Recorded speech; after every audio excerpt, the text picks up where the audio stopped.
Hello friends, আমি সোমশুভ্র আর আপনারা দেখছেন ডিজিটাল সোম।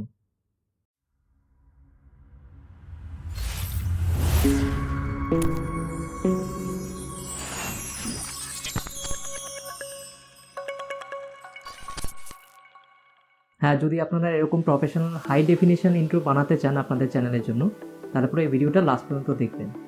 অ্যাকচুয়ালি কী বলুন তো, একটা ভালো ইন্ট্রো যদি একটা ভিডিও শুরু হওয়ার আগে যদি আমরা আমাদের ইউটিউব চ্যানেলে দিতে পারি, তাহলে পরে কি ভিউয়ার্সরা তখন ইন্টারেস্ট পাবে সেই ভিডিওটা দেখার জন্য। তো ভিউয়ার্স এনগেজমেন্ট বেড়ে যায় সেই পার্টিকুলার ভিডিওটার উপরে। তো তারা তখন সেই ভিডিওটা অনেক বেশি কনসেন্ট্রেশন দিয়ে দেখবে।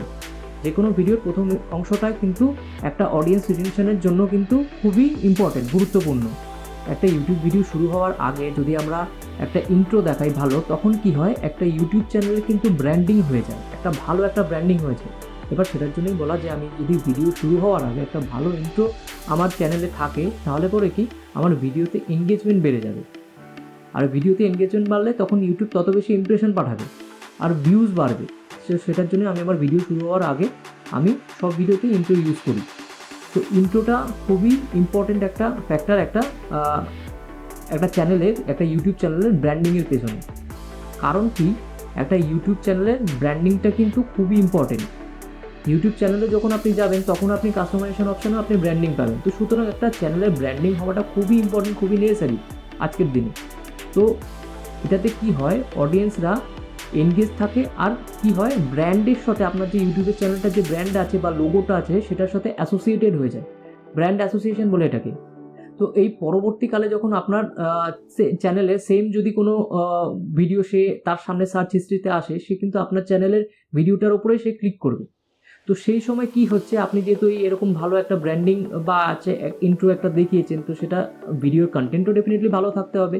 তখন কিন্তু সে ফার্স্ট কিন্তু আপনার ভিডিওটার উপরেই কিন্তু ক্লিক করবে। আপনার কন্টেন্টের সাথে যদি তার সার্চের যে প্যারামিটার্স আছে সেগুলো যদি রিলেভেন্ট থাকে, তাহলে পরে কিন্তু তার আপনার ভিডিওর উপরেই কিন্তু সে ক্লিক করবে।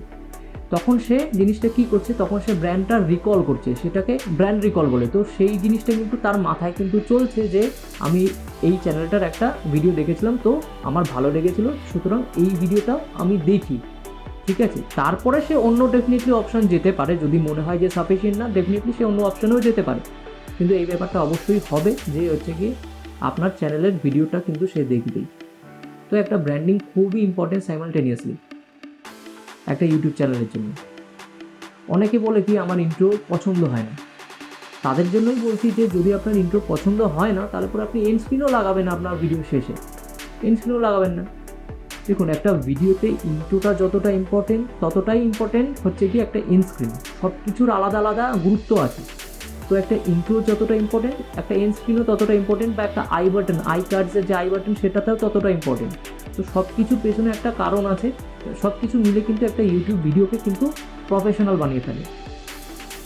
তো সেইটারই কন্টেন্টটা আমরা কীরকম ডেলিভার করছি অডিয়েন্সকে, সেটা কিন্তু পুরোটা অ্যাজ এ হোল, পুরো ভিডিওটা কিন্তু প্রফেশনাল কিনা সেটা কিন্তু তার এডিটিং বা হচ্ছে গিয়ে তার ইন্ট্রো বা তার হচ্ছে গিয়ে কথা বলার সব, তার কন্টেন্ট, এই সব কিছু মিলিয়ে মিশিয়ে কিন্তু একটা ভিডিও ভালো কি খারাপ সেটা কিন্তু বিচার হয়। তো সেটার জন্য একটা ভালো ইন্ট্রো রাখা একটা ইউটিউব ভিডিওর জন্য খুবই গুরুত্বপূর্ণ।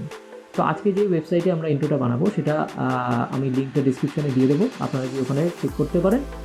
সেটার সাথে আমরা লোগোটাও কীভাবে বানায় সেটাও একবার দেখিয়ে দেবো। খুবই ইজি, কয়েকটা ক্লিকসেই আপনার একটা প্রফেশনাল ইন্ট্রো আপনি ইউটিউব চ্যানেলের জন্য রেডি হয়ে যাবে। আর যারা মোবাইল ইউজ করছেন তাদের জন্য বলে রাখি যে আপনাদের গুগল ক্রোম ইউজ করতে হবে। গুগল ক্রোম ওপেন করে আপনাদের 3 ডটসে গিয়ে সেম ডেস্কটপ সাইট এনেবল করে নিতে হবে। এনেবল করলে পরে বাকি যা প্রসেসটা আছে পুরোটাই সেম। তো চলুন এবার দেখে নিই কম্পিউটার স্ক্রিনে যে আমরা ইন্ট্রোটা কীভাবে বানাবো। তো চলুন এবার আমরা দেখে নিই যে ইন্ট্রোটা কীভাবে বানাতে হয়। আমরা যেই ওয়েবসাইটটা আজকে ইউজ করব সেটার নাম বলছিলাম, সেটা হচ্ছে কি renderforest.com। ঠিক আছে, লিঙ্ক আমি ডেসক্রিপশানে দিয়ে দেবো, আপনারা ওখানে গিয়ে দেখতে পারেন। ওখানে গিয়ে আপনি ক্লিক করে লিঙ্কের উপরে তারপরে আপনি ওয়েবসাইটে আসতে পারেন। সবার প্রথমে দেখতে পাচ্ছেন এখানে যে আমি লগ ইন করে রেখেছি আমার জাস্ট আইডি পাসওয়ার্ড দিয়ে। প্রথমে আমরা এটা স্ক্রোল করে নিচে চলে আসবো, একদম নিচে চলে আসতে করে সুবিধা হবে। সব কিছু ক্যাটেগরিগুলো সব কিছু দেখা যাবে। আপনি অনেক কিছু করতে পারবেন। দেখতে পাচ্ছেন যে আপনাকে সেই জিনিসগুলো অপশান এখানে দেখতে পাচ্ছেন যে কী কী করতে হবে। ইউটিউব থাম্বনেল বানাতে পারবেন, poster, flyer, Instagram story, video edit করতে পারবেন, তারপরে গ্রাফিক ডিজাইন, ওয়েবসাইট বানাতে পারবেন, লোগো, তারপরে হচ্ছে গিয়ে ভিডিও ইন্ট্রো সব কিছু ওয়েবসাইটও বানাতে পারবেন। তো আমরা আজকে সবার প্রথমে দেখে নিই যে ইন্ট্রো ভিডিও কীভাবে বানায় সেটা আমরা দেখে নিচ্ছি। তো সবার প্রথমে ইন্ট্রো ভিডিও বানানোর জন্য আমাদের এই ইউটিউব ইন্ট্রো মেকারের উপরে ক্লিক করতে হবে, বা আপনি intro video 3D logo reveal সব কিছুতেই করা যায়। আপনি জাস্ট ওইটা ক্লিক করে দেখবেন একবার, মোরালেস সবকটাতেই একই রকম। আমরা ইন্ট্রো মেকারের উপরে ক্লিক করছি। তো এবার ক্রিয়েট ইউর ইন্ট্রো এটার উপরে ক্লিক করব। ক্রিয়েট ইউর ইন্ট্রোর উপরে ক্লিক করার পরে আমাদের প্রচুর অপশানস এখানে দেখাচ্ছে। একটু নিচে নামালে পরেই দেখতে পাবেন যে প্রচুর অপশানস এখানে দেখাচ্ছে, different different type of logo animations এখানে সব দেখানো আছে। তো এখান থেকে আপনারা চুজ করতে পারেন যেটা পছন্দ হবে। আপনি জাস্ট ক্লিক করলে পরে আপনাকে প্রিভিউটা দেখাবে। প্রিভিউটা দেখার পরে আপনি তার উপরে ক্লিক করে আপনি ফাইনাল এডিটিংয়ে যেতে পারেন। তো এরকমভাবেই আপনাকে সবকটার উপরে হালকা একবার কার্সারটা নিয়ে গেলে পরে আপনাদের প্রিভিউটা দেখিয়ে দেবে। তো সেটা দেখে আপনি আপনি চুজ করতে পারবেন কোনটা ফাইনাল আপনি এডিট করবেন আপনার ইন্ট্রোর জন্য। একটু নিচে স্ক্রল করতে থাকি, দেখি এটা কীরকম।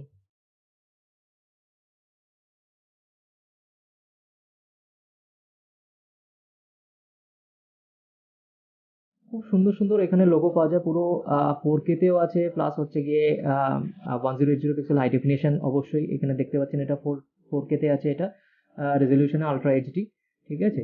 তো অনেক রকম টাইপের আপনি অপশানস পেয়ে যাবেন এখানে। আপনাদের জাস্ট এক্সপ্লোর করতে হবে, একটু জাস্ট দেখতে হবে, দেখতে পরে আপনি যেটা পছন্দ সেরকমভাবে আপনি সেটাকে ফাইনালি এডিট করতে পারেন।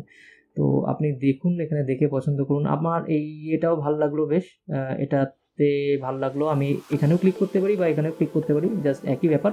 ক্লিক করলাম, ক্লিক করার পরে এখানটায় প্রিভিউটা আপনি যদি হেডফোন লাগিয়ে থাকেন তাহলে পরে আপনার মিউজিকটাও শুনতে পাবেন এখানে। এটা ভালোই লাগলো। তো এখানটায় আপনাকে 3-4টে অপশানস দেবে, আপনাকে কালার অপশানস পাবেন ডিফারেন্ট টাইপের। তো ফাইনালি যখন রেন্ডার করবো তো সেটা সেই হিসাবেই আমাদের ফাইনাল আউটপুটটা বেরোবে। তো এবারে আমরা ক্রিয়েট নাও এর উপরে ক্লিক করব এখানে এডিট করার জন্য। প্রসেসিং লোডিং দেখাচ্ছে। হ্যাঁ, এবার আমরা এখানে একটা লোগো যেই এটার উপরে হবে, তো সেই লোগোটা আমরা জাস্ট ইম্পোর্ট করবো। জাস্ট কিচ্ছু না, যদি লোগো বানানো থাকে লোগোটা ইম্পোর্ট করতে পারেন, বা না বানানো থাকলে পরে লোগোটা বানিয়ে নিন। সেটা আমরা লোগোটাও কীভাবে বানাই সেটা আমরা একটু পরে দেখে নিচ্ছি এই ভিডিওতেই। আমার যেহেতু লোগোটা আগে থেকে বানানো ছিল, তো আমি জাস্ট এখানে ক্লিক করে লোগোটা ইম্পোর্ট করব। আপলোডে ক্লিক করব, ক্লিক করলে আমার চ্যানেলের লোগোটাই আমি জাস্ট ক্লিক করছি, এটা ইউজ করছি। চলে এসছে সব কিছু। নাহলে পরে আপনি আপনার সুবিধা মতো আপনি বড় বা ছোটো করতে পারেন। এখানটায় জাস্ট ক্লিক করে প্লাস মাইনাসে ক্লিক করে, তো জাস্ট আর কিছু না, যেটা মনে হয় সেটা আপনি করবেন, করে এখানটায় আর কিছু নেই, এমন কিছুই নেই। ডানে ক্লিক করব আমি। ডানে ক্লিক করার পরে ইওর ট্যাগলাইনে মানে হচ্ছে গিয়ে আপনার ব্র্যান্ডের লোগো যদি আলাদা করে কিছু নাম দিতে চান, তাহলে আমার যেহেতু এখানে নাম আছে তো আমি আলাদা করে কিছুই দেবো না, ঠিক আছে। আপনারা যেটা দিতে চান সেটা এখানে লিখতে পারেন ট্যাগলাইন বা ডেসক্রিপশানে এখানে, ঠিক আছে। এটা হয়ে যাওয়ার পরে আমরা ডাইরেক্ট এই ওপরে যে আইকনটা দেখছি স্টাইলের, এই আইকনের উপরে ক্লিক করব। এখানে আমাদের অপশানস দেখাচ্ছে 2-3 রকমের কালার অপশানস, ঠিক আছে, এটারই সেম। তো আমার এই গোল্ডেন কালারের যেই অপশানটা যেটা দেখতে পাচ্ছি, তো সেটার উপরে ক্লিক করবো, অ্যানিমেশনটার উপরে। হ্যাঁ, এটা বেশ ভালো লাগছে দেখতে। তো এটা চুজ করলাম। চুজ করার পরে আমি জাস্ট ফন্ট আপনি চেঞ্জ করতে পারেন, এটা ডিফল্ট ফন্টে আছে, সেটা আপনি জাস্ট একটা অন্য কোনো ফন্টে দিতে পারেন আপনার লেখা যদি ওখানে থাকে। আমার যেহেতু লেখা আছে তো তাই জন্য এটা দেখাচ্ছে না। তো এরপরে আমরা ক্লিক করব মিউজিকের ওপরে। এবার কোন মিউজিকটা দিতে চাই সেটা আমাদের চুজ করতে হবে। এখানে আপনি অনেক রকম অপশান পেয়ে যাবেন, ফোক মিউজিক, রক, মানে ডিফারেন্ট টাইপ অফ ইন্ট্রোর মিউজিকগুলো, ঠিক আছে। তো যেটা পছন্দ সেটা আপনি ইউজ করতে পারেন। আমি সিনেমেটিকে একবার করলাম, ক্লিক করে software details on the ground, ঠিক আছে। এটা ইউজ করার জন্য শুধু জাস্ট আমাকে এই প্লাস আইকনে ক্লিক করতে হবে, গ্রিন কালার যে প্লাস আইকনটা, এটা ক্লিক করলে এটা অ্যাড হয়ে যাবে মিউজিকটা। তো এবার আমরা প্রিভিউতে যাব। প্রিভিউতে যাওয়ার পরে আমার একটা কথা বলে দিই এখানে, যে আমরা যদি ফ্রি এটার প্ল্যান অপশানস আছে, যে সাবস্ক্রিপশন অপশানস আছে, যে আমরা যদি ফ্রি সাবস্ক্রিপশানে যাই, তাহলে পরে কি আমাদের ভিডিওটা এক্সপোর্ট করার পরে ফাইনাল আউটপুটে আমাদের কিন্তু রেন্ডার ফরেস্টের একটা ওয়াটারমার্ক দেখাবে। সেটা কিন্তু এডিট করা যাবে না বা মোছা যাবে না। এবার যদি আমরা সাবস্ক্রিপশন নিয়ে থাকি, যেরকম সাবস্ক্রিপশন নেব সেটার অনুযায়ী আমরা ফাইনাল আউটপুটটা সেই রেজলিউশনে রেন্ডার করতে পারবো। ঠিক আছে, আমার যেরকম মানে যে সাবস্ক্রিপশনটা প্ল্যানটা নেওয়া আছে সেটার জন্য আমি 720 পিক্সেলের হায়েস্ট ম্যাক্সিমাম ওই পর্যন্ত আমি রেন্ডার করতে পারবো, আমার ফাইনাল আউটপুটটা সেইটাই রেজলিউশনের হবে। এবার তার উপরে গেলে পরে এই আপনি সেখানে হাই ডেফিনিশনে এই 1080 পিক্সেলে রেন্ডার করতে পারবেন বা ফাইনাল আউটপুটটা সেই রেজলিউশনে হবে। সেটা আপনারা যেটা মনে হবে সেটা আপনারা চুজ করে সেটা করতে পারেন।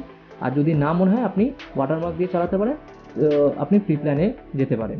ঠিক আছে, এখানে আমি যেই অপশানটা আমার অ্যাভেলেবেল আছে আমার প্ল্যান অনুযায়ী, আমি হায়েস্ট 720 পিক্সেলের রেজলিউশনে এক্সপোর্ট করতে পারবো, তো সেটার উপরে আমি ক্লিক করে দিলাম।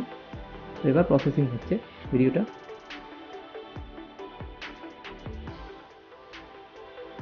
প্রিপেয়ার হচ্ছে।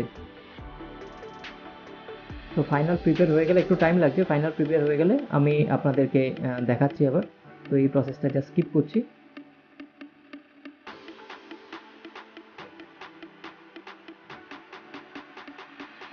হ্যাঁ, রেন্ডার হয়ে গিয়ে এক্সপোর্ট হয়ে গেছে। জাস্ট এবার এইটা এর ফাইনাল আউটপুট এখানে আমরা ক্লিক করে একবার দেখে নিতে পারি যে কীরকম হয়েছে।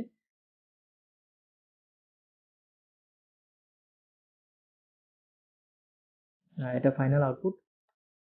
তো এবার আমরা হাইয়েস্ট রেজলিউশনই আছে, এবার আমরা ডাউনলোডের উপরে ক্লিক করলে পরে আমার ডাউনলোড হয়ে যাবে। অটোমেটিক ডাউনলোড শুরু হয়ে গেছে, এটা হয়ে গেছে। তো এবার আমরা ক্লিক করলে পরে ফাইনাল আউটপুটটা দেখে নেব, যে ওখানে দেখবেন যে মানে কোনো ওয়াটারমার্ক থাকবে না, যেহেতু এটা পেইড সাবস্ক্রিপশন। তো এখানে কোনো ওয়াটারমার্ক নেই। ব্যাস। তো এবার লোগো ক্রিয়েট করার জন্য সেম আমি আবার নিচে চলে আসলাম, এখানে gaming logo, avatar logo, U logo, মানে আপনি যে কোনো একটাতে ক্লিক করতে পারবেন। সেখানে আপনি আমি একটা নতুন উইন্ডো বা নতুন ট্যাবে আমি খুলে নিচ্ছি, যেটাতে ক্লিক করবেন সেরকমই আসবে, সব কিছু অপশান পাবেন ওখানে। আমি ক্লিক করলাম ট্যাবে, আপনি এখানে ডিফারেন্ট টাইপস অফ মানে অপশানস পেয়ে যাবেন, যে কোন রিলেটেড আপনি লোগো বানাতে চান, সেই প্রফেশন হিসাবে পাবেন বা স্পোর্টস হিসাবে দেখাচ্ছে, ইন্ডাস্ট্রি হিসাবে দেখাচ্ছে আপনাকে কত রকম কীরকম টাইপের লোগো আপনি বানাতে চান সেটা আপনি পেয়ে যাবেন। তো যেটা পছন্দ সেরকম আপনি বানাতে পারেন। আমি জিম দেখলাম একবার, জিম ক্লিক করছি। তো জিমের যেসব ওদের লোগো আছে বানানো, তো সেই লোগোগুলো আমাকে এখানে দেখাচ্ছে, জাস্ট স্ক্রল করে আপনাকে দেখতে হবে, দেখে যেটা পছন্দ আপনার সেটা আপনি ক্লিক করতে পারেন। আমার এটা বেশ লাগলো, এটাতে ক্লিক করলাম, লোডিং হয়ে গেল। এবার আমাকে এই লোগো নেমটা আমার চেঞ্জ করতে হবে। এবার লোগো নেমটা চেঞ্জ করে আমি একটা নাম দেব। এবার আপনি যেটা তৈরি করবেন সেটা সেই আইকনটার উপরে ক্লিক করলে পরে আপনাকে সেই অপশানটা মানে সেই এটা লোগোটা দেখাবে, মানে সেই লোগোটার উপরে এসে আপনি কাস্টমাইজেশন করতে পারবেন প্লাস মাইনাস। তো এই লোগো নেমটা চেঞ্জ করব কীভাবে, সেই লোগো নেমটার জন্য আমরা এখানে টেক্সট অপশানে যাব। টেক্সট অপশানে গিয়ে এখানে ক্লিক করলে পরে এখানে লোগো নেমের উপরে ক্লিক করে ব্যাক স্পেস করলাম, আমি ডিলিট করে দিলাম। এখানে ধরুন আমি একটা নাম দিচ্ছি ফিটনেস ফ্রিক।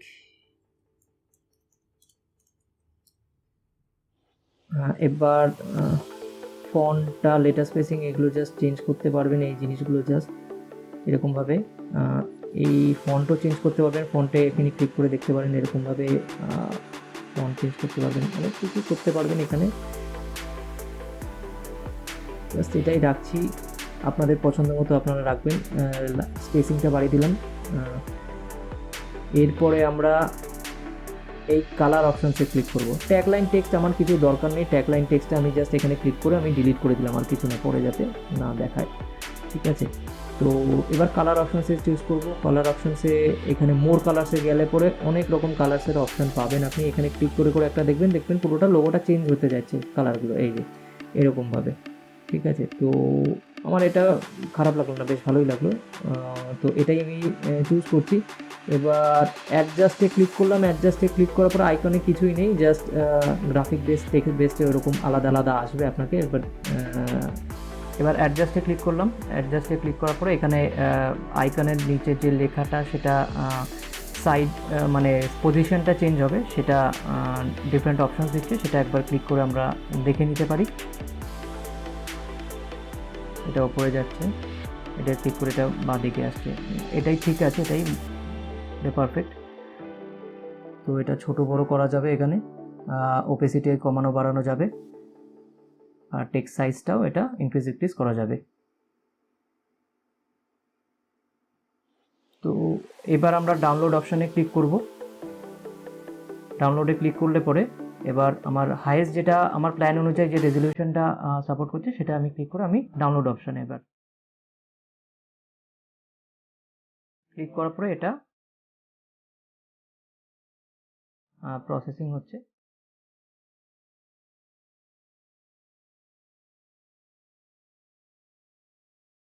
হ্যাঁ, এবার ডাউনলোড অপশন দিয়ে দিচ্ছি। আমি পিএনজি ফাইল ডাউনলোড করব, তো ক্লিক করলাম।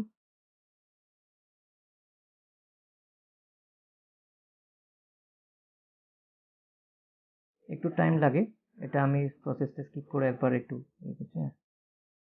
হ্যাঁ এবার হয়ে গেছে।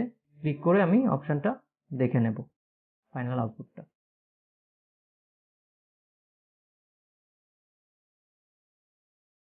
হ্যাঁ, কোনো ওয়াটারমার্ক নেই, কিছু নেই, এটা হচ্ছে ফাইনাল আউটপুট। তো এটা পিএনজি ফাইল, এটা কোনো অসুবিধা হবে না, আপনি যেখানে ইচ্ছে আপনি ইউজ করতে পারবেন। তো এটাই হচ্ছে কি ব্যাপার, একটা লোগো কীভাবে ক্রিয়েট হয় সেটা দেখে নিলেন। তো যদি আপনাদের আজকের এই ভিডিওটা ভালো লেগে থাকে তাহলে অবশ্যই লাইক, শেয়ার আর সাবস্ক্রাইব করবেন আমার চ্যানেলে। তো দেখা হচ্ছে পরের ভিডিওতে। Till then take care and keep learning.